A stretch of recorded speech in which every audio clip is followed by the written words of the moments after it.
Whenever anyone has offended me, I try to raise my soul so high that the offense cannot reach it. Doubt is the origin of wisdom. You just keep pushing. You just keep pushing. I made every mistake that could be made. But I just kept pushing. The reading of all good books is like a conversation with the finest minds of past centuries. Give me extension and motion and I will construct the universe.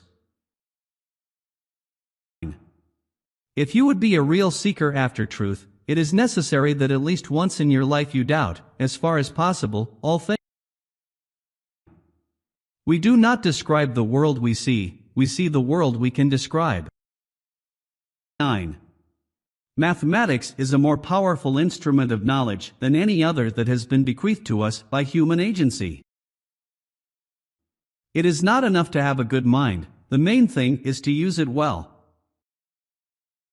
There is a great difference between mind and body insomuch as body is by nature always divisible, and the mind is entirely indivisible. 9.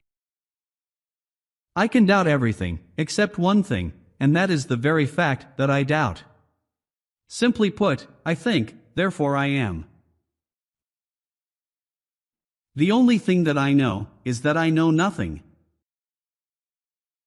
Common sense is the most widely shared commodity in the world, for every man is convinced that he is well supplied with it. Except our own thoughts, there is nothing absolutely in our power.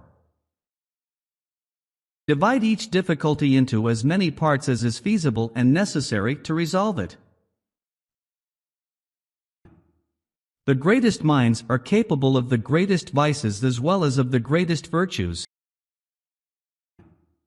To know what people really think, pay attention to what they do, rather than what they say. Any community that gets its laughs by pretending to be idiots will eventually be flooded by actual idiots who mistakenly believe that they're in good company. In order to improve the mind, we ought less to learn than to contemplate. Nothing is more fairly distributed than common sense. No one thinks he needs more of it than he already has. To live without philosophizing is in truth the same as keeping the eyes closed without attempting to open them. The reading of all good books is indeed like a conversation with the noblest men of past centuries who were the authors of them, nay, a carefully studied conversation, in which they reveal to us none but the best of their thoughts. It is possible that I am dreaming right now and that all of my perceptions are false. An optimist may see a light where there is none, but why must the pessimist always run to blow it out? I know that I exist, the question is, what is this I that I know? Intuitive knowledge is an illumination of the soul, whereby it beholds in the light of God those things which it pleases Him to reveal to us by a direct impression of divine clearness. But in my opinion, all things in nature occur mathematically. Intuition is the undoubting conception of a pure and attentive mind, which arises from the light of reason alone, and is more certain than deduction.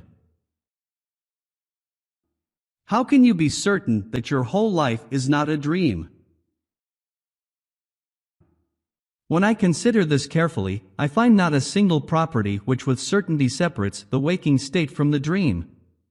How can you be certain that your whole life is not? Each problem that I solved became a rule, which served afterwards to solve other problems. I desire to live in peace and to continue the life I have begun under the motto to live well you must live unseen. 19. The chief cause of human errors is to be found in the prejudices picked up in childhood. The senses deceive from time to time, and it is prudent never to trust wholly those who have deceived us even once. Few look for truth, many prowl about for a reputation of profundity by arrogantly challenging whichever arguments are the best. Your joy is your sorrow unmasked. And the selfsame well from which your laughter rises was oftentimes filled with your tears. A state is better governed which has few laws, and those laws strictly observed. 99. Traveling is almost like talking with those of other centuries. The principal use of prudence, of self-control, is that it teaches us to be masters of our passions, and to so control and guide them that the evils which they cause are quite bearable, and that we even derive joy from them all. Truths are more likely to be discovered by one man than by a nation. 90. Now therefore, that my mind is free from all cares, and that I have obtained for myself assured leisure in peaceful solitude, I shall apply myself seriously and freely to the general destruction of all my former opinions. There is a little gland in the brain in which the soul exercises its functions in a more particular way than in the other parts. We call infinite the thing whose limits we have not perceived, and so by that word we do not signify what we understand about a thing, but rather what we do not understand.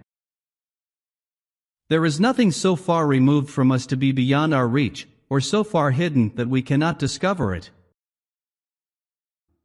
The two operations of our understanding, intuition and deduction, on which alone we have said we must rely in the acquisition of knowledge.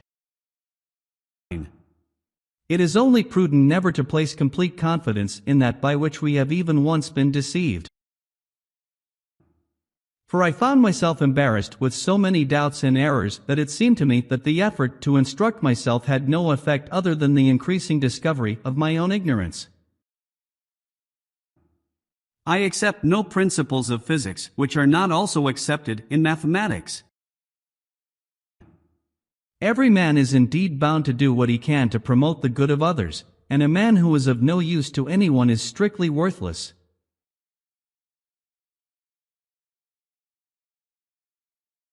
Thanks for watching. Please support my channel.